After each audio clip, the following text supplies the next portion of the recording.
Dahulu, Marina City adalah lokasi perjudian dan senang-senang terbesar di Batam. Semenjak era Presiden Susilo Bambang Yudhoyono, perjudian dilarang, sehingga penghuni pun pergi dan dikabarkan para penjudi pindah ke Singapura. Di kota mati Marina City, pengunjung bisa menikmati dan merasakan sisa-sisa kehidupan malam yang dahulu pernah mewarnai kota ini, termasuk bekas-bekas kehidupan hedonis dan bebas yang menghilang seiring waktu.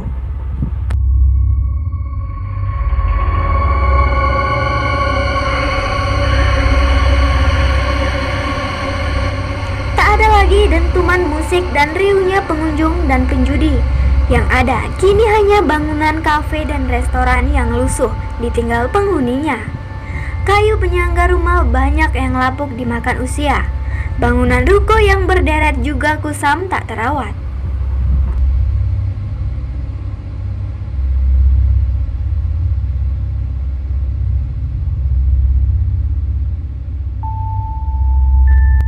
Rumah-rumah megah yang tidak terurus, catnya banyak yang mengelupas serta mulai dipenuhi oleh rumput dan semak belukar. Menurut penduduk sekitar, suasana ketika malam di kota ini sungguh horor dan menyeramkan.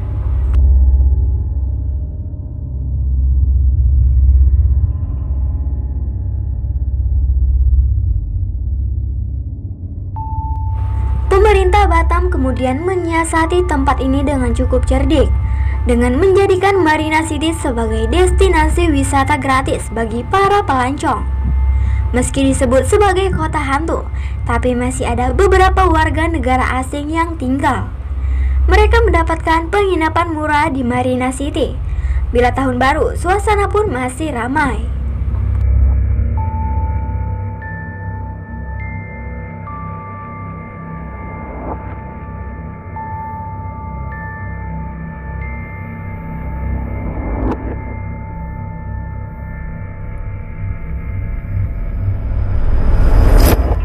Awalnya, kampung yang dikenal dengan nama Sembulan tersebut dihuni oleh 30 kepala keluarga. Namun, sejak 5 tahun terakhir, kampung tersebut sama sekali tidak berpenghuni. Semua warganya pindah hingga disebut kampung mati. Mayoritas penduduk pindah karena akses jalan untuk menuju ke sana yang sangat sulit. Pada tahun 1980, di kampung tersebut berdiri sebuah pondok pesantren. Pondok tersebut didirikan oleh Nyai Murtado, seorang anak ulama dari Demak. Sejak saat itu, banyak warga yang datang dan belajar agama di pondok pesantren tersebut. Bahkan warga yang datang banyak yang berasal dari luar daerah Ponorogo.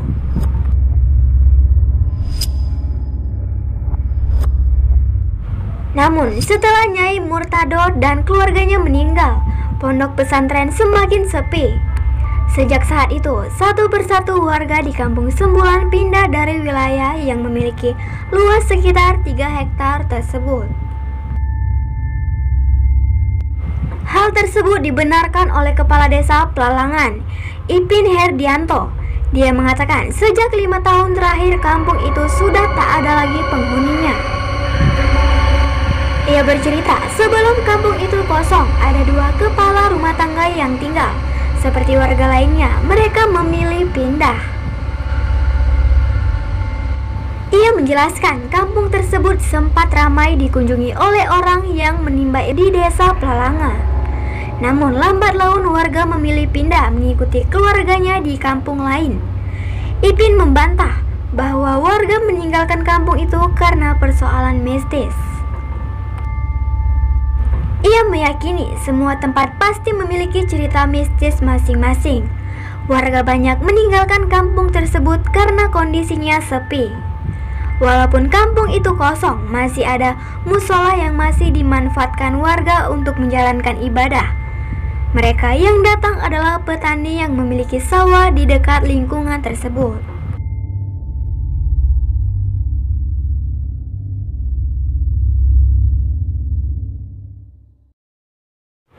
Kabupaten Majalengka menjadi sorotan. Muncul video viral yang memperlihatkan sebuah kampung yang kosong, seperti desa mati.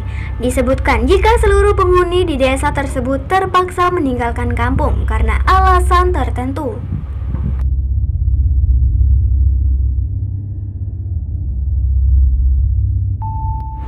Dari video yang diunggah dalam beberapa episode lalu, terlihat juga banyak rumah yang masih dalam kondisi baik. Suasana di desa itu tampak tenang dan asri. Lantas, apa yang membuat ratusan warga di kampung itu memilih untuk meninggalkan rumahnya?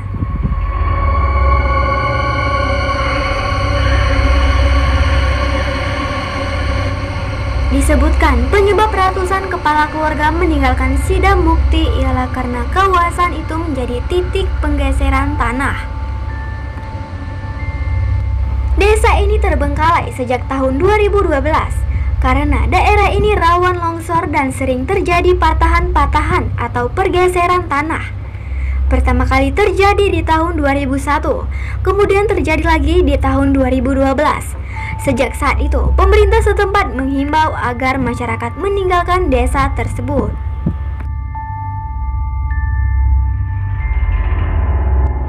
Selain karena pergeseran tanah, beberapa desa lainnya ditinggalkan oleh masyarakat karena terkait pembangunan Bandara Internasional Jawa Barat, yakni Desa Kertasari, Kertajati, Majalengka. Namun hingga saat ini masih dibiarkan terbengkalai. Rumah-rumah balai desa serta bangunan lainnya perlahan mulai hancur dimakan usia.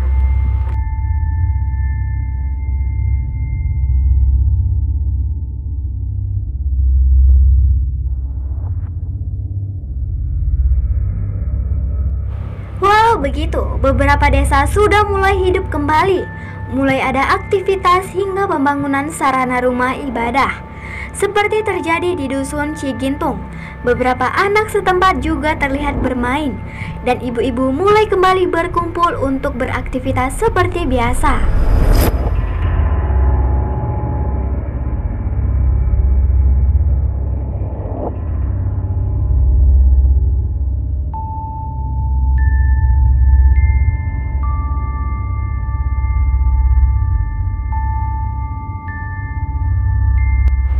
Sebelum terkenal sebagai desa mati, Kampung Vietnam adalah sebuah lingkungan yang normal yang dihuni oleh banyak penduduk. Kampung ini dulunya merupakan tempat bermukimnya para pengungsi dari Vietnam. Para pengungsi perang Vietnam tersebut datang ke kampung ini pada sekitar tahun 1977. Berselang 3 tahun kemudian, tepatnya sekitar tahun 1981, para pengungsi Vietnam mulai meninggalkan lokasi ini. Selain sebagai tempat pengungsian, di lahan kampung seluas 2,3 hektar ini juga berdiri sebuah panti. Selepas para pengungsi pergi, panti jompo di kampung ini pun mendapat perluasan karena menjadi kawasan percontohan panti jompo seantero Indonesia.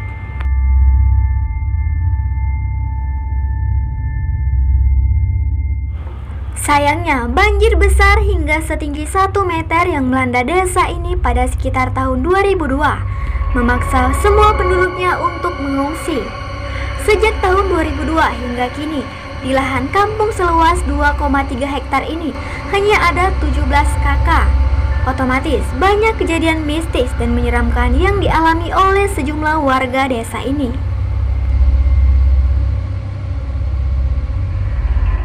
Fenomenanya beragam, mulai dari gangguan berupa suara, penampakan, hingga gangguan secara langsung. Warga sekitar bercerita, sering mendengar suara orang berjalan, namun tidak sampai-sampai. Kemudian juga melihat seperti ada sosok orang duduk, namun ketika dihampiri justru pohon singkong.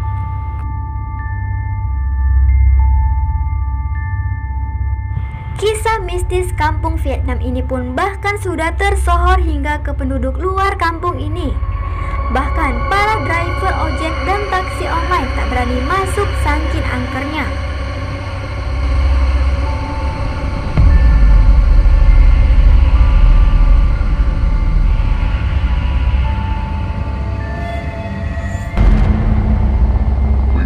subscribe to the channel.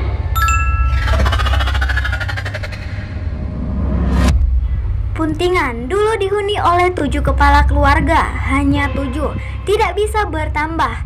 Ini menjadi salah satu paling dipercaya warga sekitar.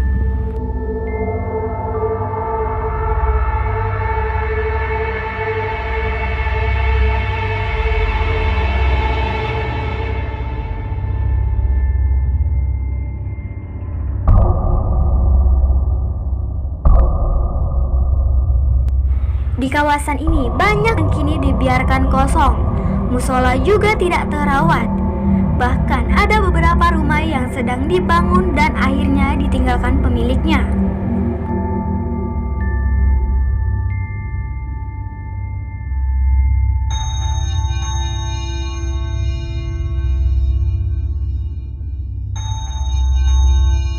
Banyak yang mengatakan bahwa warga sekitar sering diganggu oleh makhluk halus, sejenis jin. Kalau ada kelebihan warga, pasti ada yang diganggu, lu tidak betah, kata dia.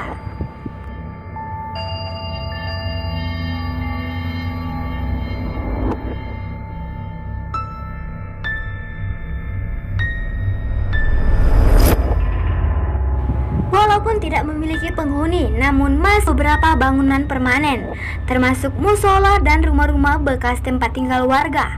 Tentu saja kondisi bangunan yang ada di kampung ini sudah sangat terbengkalai. Walaupun begitu, masyarakat sekitar lingkungan tersebut memanfaatkan kampung kosong ini untuk pembuatan batu bata.